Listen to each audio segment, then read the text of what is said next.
भन्नुभयो सुरु भयो।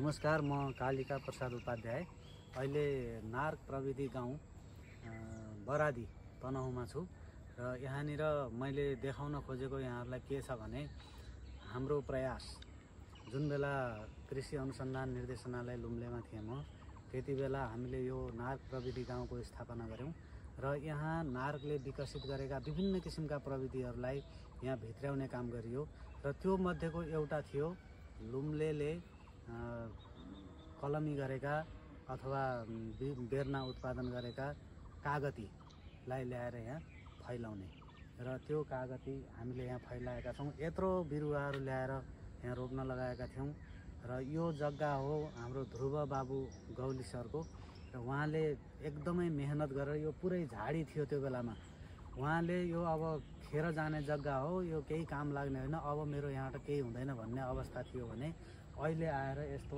हराभरा यहाँ हेर्नुहोस् कागतीका बिरुवाहरू यत्रा भएका छन्।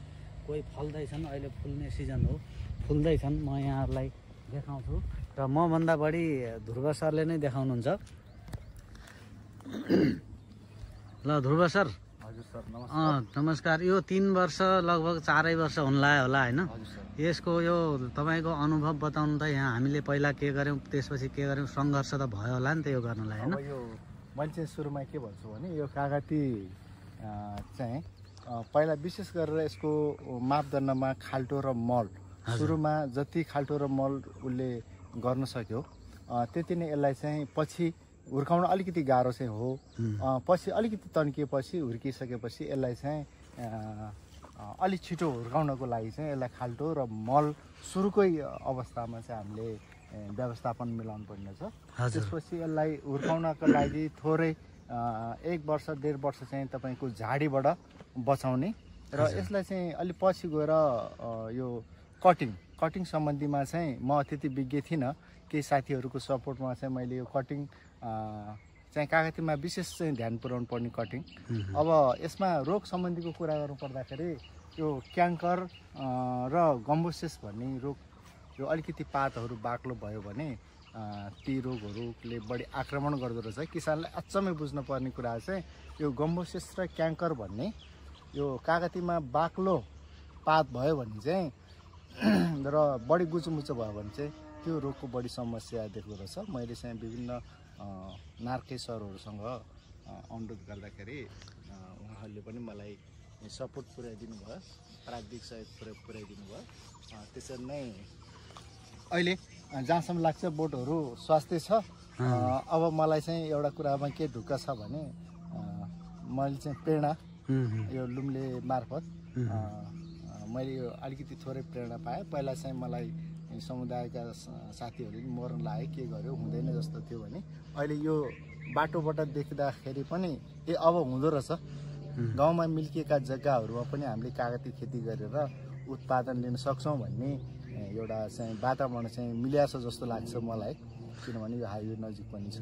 त्यसले गर्दाखेरि मलाई याद छ सुरुमा हामीले ठुल्ठुला खाल्टा खन्न लगाउँदाखेरि यहाँ त यत्रो खाल्टो किन चाहियो, यत्रो धेरै मल कहाँबाट ल्याउने भन्ने थियो नि होइन त्यो बेला? हो, त्यति बेला चाहिँ हामीलाई पनि बडो सरले त्यो प्रेरणा दिनुभएको थियो। तर अहिले चाहिँ मलाई गौरव के लागेको छ भने अब कागती हुर्क्यो, अब यसले झाडीबाट पनि अब खेतमा अलिअलि गर्दै समस्याको समाधान हुन्छ र यसलाई चाहिँ विशेष गरेर मैले अहिले चाहिँ अलिक अर्ग्यानिक मलको समस्या भन्दाखेरि असुरो तितेपाती लगायतका एउटा ड्रममा राखेर मैले त्यो झोल मल पनि दिने गरेको छु। हामीले अहिले पनि हेर्न सक्छौँ त्यो झोल मल कसरी बनाउने भनेर। त्यो अलिकति सस्तो र छिटो पनि लाग्दो रहेछ यो गोबर मल अन्य मलहरूभन्दा। त्यसले गर्दाखेरि जस म सन्तुष्टि छु यतिखेर चाहिँ। पहिला चाहिँ मलाई बडो तनावको विषय पनि थियो, यत्रो धेरै लगानी गयो है, भोलि भविष्य के हो भन्ने थियो भने अहिले करिब अब अहिलेको वर्षबाट सायद मैले उत्पादन लिन सुरु गर्छु। यो उत्पादन भएपछि 2-4 पैसा आउन थालेपछि अझै जाँगर चल्छ कि भन्ने आशावादीमा छु। त्यही नै हो। फल्न सुरु गरिसकेको छ, यो पोहोरदेखि नै फुल्न सुरु गरे होला जस्तो लाग्छ। पोहोरदेखि नै अलिअलि फुलेको थियो। त्यो चाहिँ हाम्रो चाहिँ यो बिक्री वितरणमा त्यति गएन। गाउँ समुदाय अब चाहिँ विभिन्न साथीभाइ आउँदाखेरि ल मेरो बगैँचामा आउँदाखेरि 2-4 मेरो कोसेली भनेर एउटा चाहिँ गौरव विषय त्यो पनि हुँदो रहेछ है। त्यसले गर्दाखेरि अब अहिलेबाट चाहिँ मैले धेरै थोरै पैसा लिन्छु जस्तो लाग्छ। अब त्यो पैसा लिएपछि 2-4 पैसा आउन थालेपछि अझ जाँगर चल्छ कि र अरू कृषक समुदायका सरहरूलाई पनि फल्न सुरु गरेको छ है। दानाहरू छन् यहाँ है। र यो खुसी छ यो अब हामीले यहाँ कागती मात्रै नभएर सुन्तलाको गाउँ नै बनाउने भनेर पनि हजारौँ सुन्तलाका बिरुवाहरू यहाँ लगाएका छौँ। ती पनि हुर्केर ठुला हुन लागेका छन्। अब 2-3 वर्षमा ती पनि फल्लान्। त्यस्तै गरेर मेकेडेमिया नट मालेपाटनबाट ल्याएर अनि एभोकाडो, त्यसपछि गएर फुलहरू, त्यस्तै नार्कका विभिन्न स्टेसनहरूले पनि आफ्ना ठाउँबाट प्रविधिहरू ल्याएर यहाँ भित्राउनु भएको थियो। र अहिले नार्क प्रविधि गाउँ भनेर सबैले चिन्ने ठाउँ बनेको छ एउटा। बरादी यसै पनि पहिला पनि कमर्सियल तरिकाले खेतीपाती तरकारीहरू लाउने ठाउँ थियो भने अहिले चाहिँ यो नार्क प्रविधि गाउँ भएपछि यसले झन् धेरै चर्चा पाएको छ।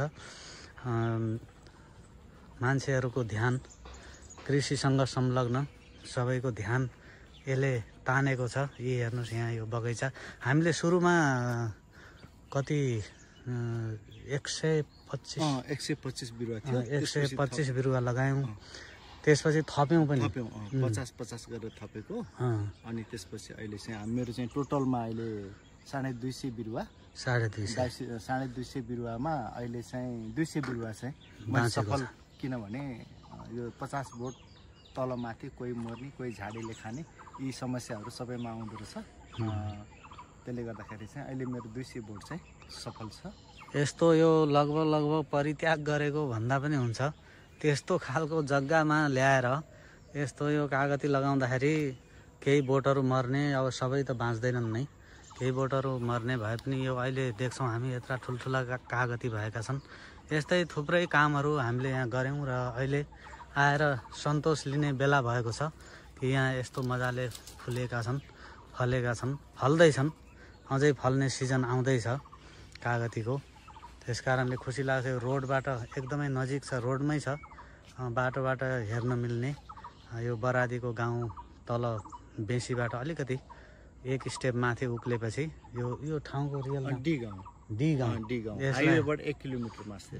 हाइवेबाट 1 किलोमिटर मात्रै उक्लेपछि डी गाउँ भन्ने आउँछ। र डी गाउँमा यो मात्रै नभएर अरू थुप्रै छन् बगैँचाहरू स्थापना गरेका हामीले। यो एउटा नमुना हो जहाँ कि नहुने कुरा अप्रत्याशित रूपमा सफल भयो। यहाँ हुँदैन भनेको ठाउँमा भयो भनौँ न। त्यो कारणले गर्दा मैले यहाँहरूलाई यो देखाउन खोजेँ र गरेँ के हुँदैन भन्ने एउटा नमुनाको रूपमा मैले लिएको छु यो बगैँचालाई। अब गौली सर तपाईँको केही छ भन्नु? होइन, धन्यवाद हाम्रो कृषि अनुसन्धान निर्देशनालय सर कालिका सरलाई पनि। त्यति बेला अलिकति चुनौती पनि थियो। तपाईँको प्रेरणाले अलिकति थप मलाई हौसला मिल्यो। कहाँदेखिका मल बोक्यौँ, कहाँदेखिका बेर्ना बोक्यौँ होइन। अब त्यति बेला चाहिँ मलाई पनि अलिकति गाह्रो जस्तो भएको थियो। जस अहिले चाहिँ समग्रमा खुसी छु है, पारिवारिक रूपमा खुसी छु। अब रिटायर लाइफ जस्तो भने जस्तो कागती बगैँचामा आनन्द। अब यसले पनि त्यस्तो किसिमको छुट्टै किसिमको एउटा शौकिनता हो, खोज्ने बेला पनि भएको हुनाले मलाई यति बगैँचामा आउँदै छुट्टै किसिमको फिलिङ हुन्छ। त्यस कारणले यो चाहिँ सबैको घरमा मैले चाहिँ एउटा प्रेरणादायक कुरा के भन्छु भने तपाईँहरू जति पैसा कमाए पनि, जति ठुलो घर बनाए पनि सानो बगैँचा है सबैको घरमा होस्।